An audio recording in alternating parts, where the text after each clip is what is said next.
சிஎஸ்கேக்கு positive of the season கேட்டீங்கன்னா ஒரு trade பண்ணோம் சஞ்சு சாம்சன் ஓரளவுக்கு நல்ல ட்ரேடுன்னு எனக்கு தெரியுது. 450 ரன் கொஞ்சம் கீழே ஆட வச்சிருந்தா ஹென்ரி கிளாசனோட கம்பேர் பண்ணிக்கலாம்னு சொல்றேன். ஹென்ரி கிளாசன் இருக்கார்ல ஆரஞ்சு கேப் மிடில் ஆர்டர்ல, அந்த மாதிரி சாம்சன் வந்திருக்க வாய்ப்பு இருக்கு.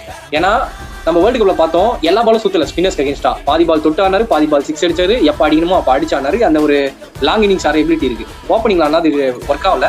சஞ்சு இருக்கிறதுனால அது அவுட் சைட் ஆஃப் ஸ்டெம்ப்லயே போடுறாங்க. அந்த டெஸ்ட் மேட்ச் லென்த்தே போட்டு அவர் அவுட் எடுத்து இது பண்ணிடுறாங்க. ஆள் நகராது. ஒரு மாதிரி லெஃப்ட் ஹேண்டட் தூபே ரைட்ல பேட்டிங் ஆடுற மாதிரி அவுட் சைட் ஆஃப் ஸ்டெம்ப்ல போட்டா பேட்டை விடுறாரு. சில மேட்ச் படுது, சில மேட்ச் பட மாட்டேங்குது. அவர் வந்து சிங்கிள் ஆடுற பிளேயர் கிடையாது. யாரே சஞ்சு சாம்சன். சாம்சனை 3ல போட்டீங்கன்னா ஸ்பின்னர்ஸை டேக் டவுன் பண்ணிக்கலாம்.